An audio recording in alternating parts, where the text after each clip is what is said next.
Stamp and Eat, and welcome back to another card making session with me. I thought I'd pop in here quickly and just let you know what we're doing today.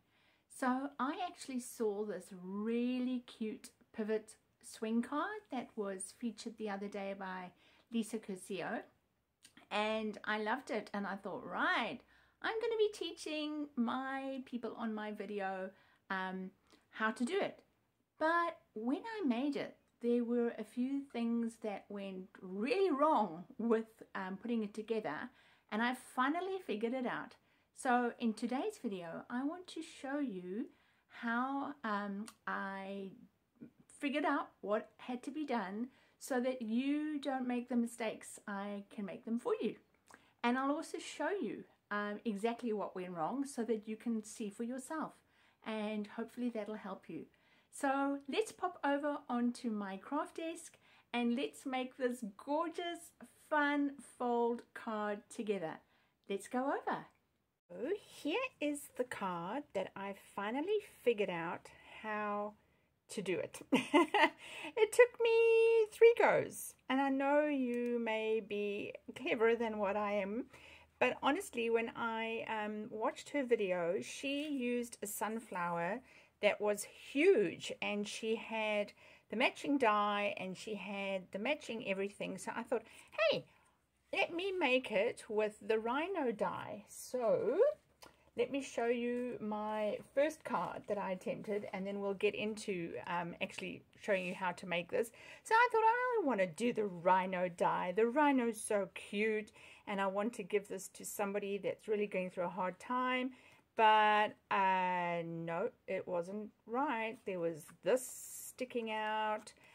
The rhino wasn't in the right place. And I thought, oh, I know what to do. I need to create a circle on which to stand. And it was like, all right, I'm going to use the biggest circle because that's what she used. And like, no, that was still not the right way. And then finally it dawned on me. Actually, my little rhino, and you can see I even got sick of using the other one, it needs to be cut out separately, and it needs to be adhered onto the circle, and then voila, it works.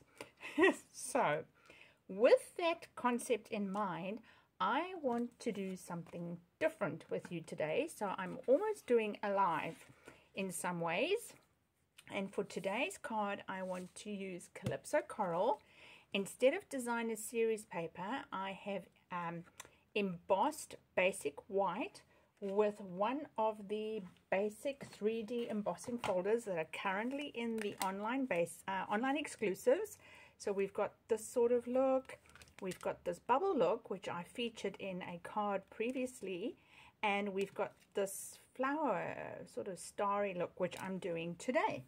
So what you will need is, for your card base, you're going to need a card base, and I'm using, like I say, Calypso Coral, 11 inches by 4 1/4, scored at 5.5, and just make sure that you're burnishing that nice and firmly. And then you're going to need designer series paper. In this case, I used the Smoky Slate designer series paper that I had in my stash. I think this piece has retired, but you can use either designer series paper, or, like I say, I'm doing something a little bit different with this card, and it'll be made clear why. And you need to cut your designer series paper at 4 inches by 5 1/4. And I don't usually use my Stamp and Seal, but for this card I am going to, because it does need to be a little sturdier than what I ordinarily would use Tombow for. And I'm also going to go across. Lisa Curcio suggested that, and I think it's a good idea, because you're going to cut this out. So just place this in the middle with even borders around the edge. So this would be either your designer series paper, or like I'm doing today, I want this embossed. Now This is where the first mistake happened on my very first, well, second attempt, when I realized, okay, the rhino is not going to work. You need to create a shape. Now you can use a rectangle, you can use a square. I'm going to stick with circles, and I'm going to stick with the scalloped circles from my layering circle die. But you also need, and I'm going to be using for this one, I want to make it a floral, and I'm featuring the two-tone Flora stamp set. So whatever you are using, if you are using a big stamp set and it has a matching die, go for it. But if you, like me, don't have that and you need to do the next best thing, then what I suggest, now that I've learned how to figure this out, is look for a shape that just gives you enough space that this can be mounted onto with minimum background if possible. And then what you need to do is place that sort of towards the top but not too far, and you need a post-it note to hold that in place. And we're going to die cut this. So let me move this all out the way and bring my cut and emboss machine across. And you do need the big one for this. Let me just get this all out the way. So you do need this, the bigger one, because you're working with wider cardstock. So you've got plate 1, you've got your plate 2, then you've got your plate 3, and they all form that sandwich that we hopefully are all familiar with. But now this is where it changes a bit. So obviously you're going to open up your piece of cardstock, your base, but you want to make sure, and I'm just looking, there we go, you want to make sure when you place your top plate that you're not placing it over that score line that is there, because it's going to leave a fold mark. So you just want it to be cutting the circle and nothing more. And I might just go back a second time just because it's, and hopefully it hasn't flattened my embossing too much. We'll soon see. I hadn't thought of that. Oh, and it has. It's flattened my embossing. I hadn't thought of that. Alright, so that's, like I say, this is like working on a live. Right, so that wasn't quite what I wanted for this card. But let's see how we go. Okay, like I say, this is like just working like a live, isn't it? Okay, that's alright. We will carry on working.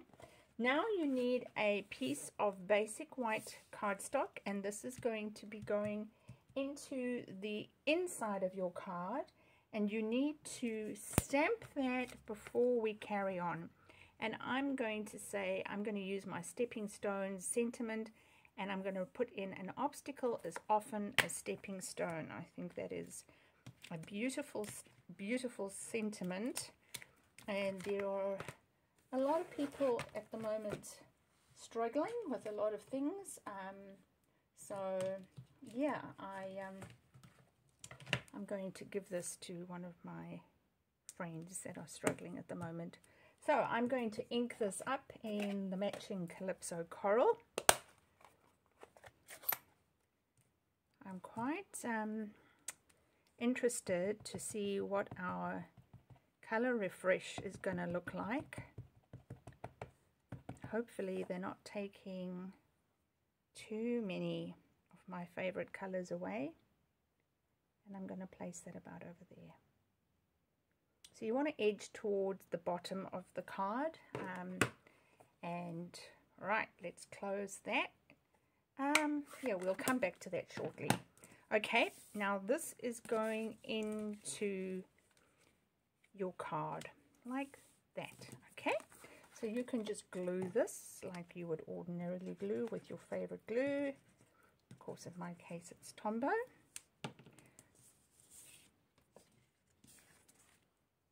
Right, so let's just move that into the camera for you. I've put this magnification up a bit so that you can see. So I just need to be careful that I don't leave you out the picture. Okay, now one of the things we need is we need a mechanism. What have I done with my card?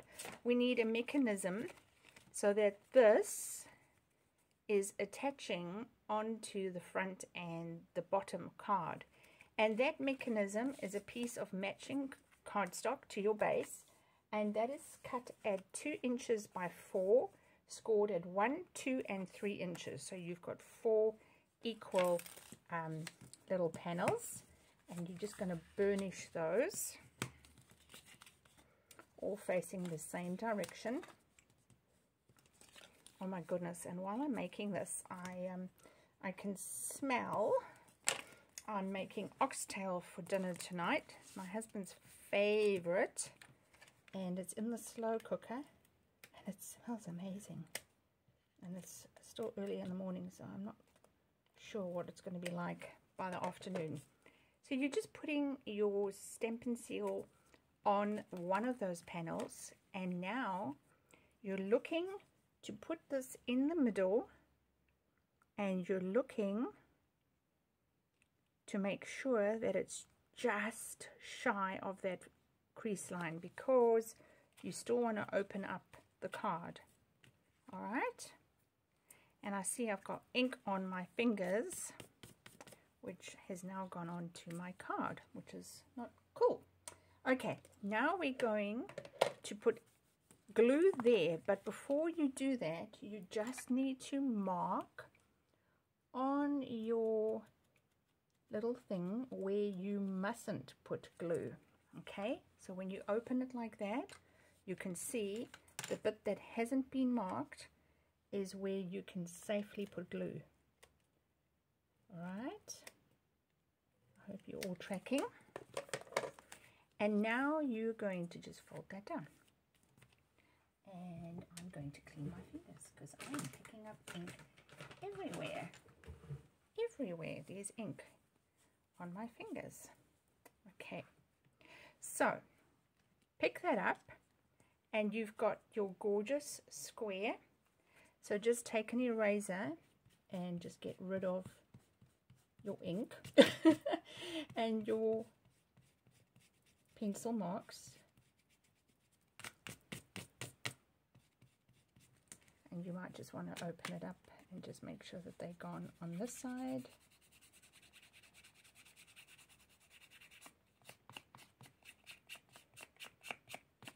Okay, so that's all nice and tidy, and now we are going to work on the bit that goes on to this, because this is going to go back and we're going to put something on there. So I'm going to set this aside momentarily, and we're going to work on the flower. I want a flower on that, and so what I have opted to do is you will see on my previous video, and there should be a tag there for you now, that I showed you what you do when you have a multiple projects that you want to do. So I still have this mask from the previous time, and you can be doing 2 at one time, but I'm only going to make 1 flower for this. So just pop something underneath. Let me just get this on the camera.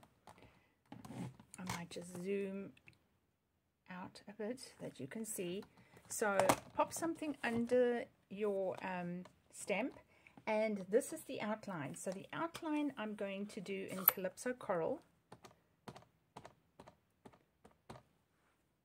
So I'm using my ink pad for that, and I have already positioned it that when it comes down onto my mask, and I've put my cardstock in there, I trust I have, just give it a nice rub with your thumb.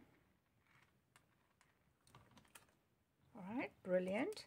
Now you just move that over to the side, and I've set this one up, and we're going to use Pale Papaya because I wanted to use one of the colors that are going to retire at the end of April, beginning of May, and I'm using my sponge dauber And the beauty of sponge daubers is, as you can see, I've given each one a name because they actually come in a pack of 5. So that makes it quite economical, and it's really good to have it for each color. Okay, and I'm just pressing down on that with my thumb. And that's, like I said last time, is a really good sign when it sticks. It means it's inked properly. And there we have a beautiful flower, perfectly stamped. So I'm just going to move this all out the way. Perfectly stamped. Okay. So this is going to land up going on there, and that's going to land up going in there. But in order for me, or we can actually do that now, so I'm going to put that on a dimensional because I would like it to stand out. And I'm going to use 3. And I'm going to use my take your pick tool just to pick that up. The release papers. Now, what we need to do before we do that is just make sure, it should be okay, but just make sure that that circle, and I'm going to position my flower more or less in the beginning. Awesome. So now we need to get this adhered onto that with the hinge, because if you see in this card there's a hinge mechanism, right? Can you see that? So that hinge mechanism is, again, it's a piece of cardstock and the matching base, and that is what is the measurement for that? 1 by 2 inches scored at 1. So it's just a little tab. So burnish that. And again, just put some glue on. Whoops. And that can sometimes happen with some pigmentation of the cardstock. For some reason, it does that. So now you've got the flap open and you've got the base, and you're going to position it midway, and you're going to have the bottom of that flap level with the bottom there, and then you just need to bring your silicone sheet in and glue the next bit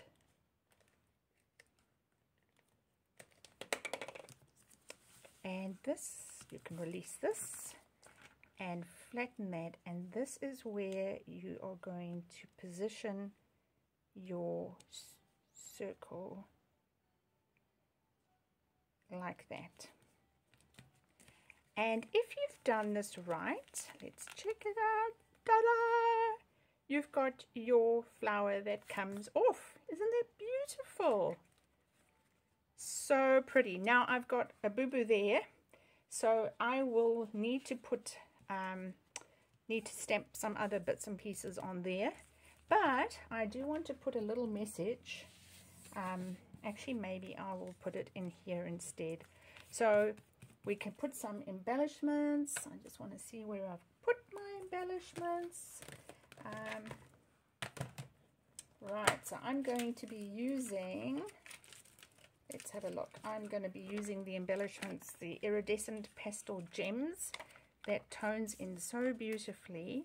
So let's pop in one here, and let's pop in one here, and one here. Okay, so what I want to do now is I just want to create, so what I've done is I just want to create a little banner for inside, for outside the card, but I don't want to put a sentiment on it because the message is inside. So I'm going to keep with the two-tone flora, and I'm going to just use those 2 stamps, and I'm going to come in with the Calypso Coral, and I'm just turning my stamp as I go around, and I realize as I'm doing this I don't actually have this on a hard mat, so I just need to find my hard mat wherever it's gone. And then I'm coming in with the pale papaya again. And I just need a piece of paper to stamp off. And I just want to make sure. This one's quite tricky. Let me just turn this around. Because they're little teeny tiny dots. I think I've got this muddle. No, that's right.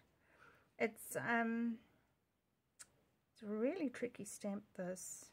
No, I do think I've got that the wrong way around.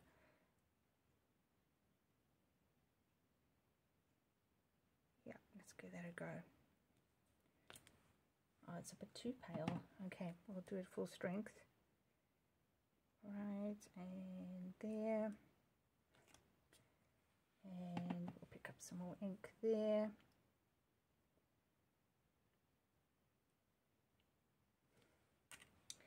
Okay, and I might actually just come back and redo this first one. There we go.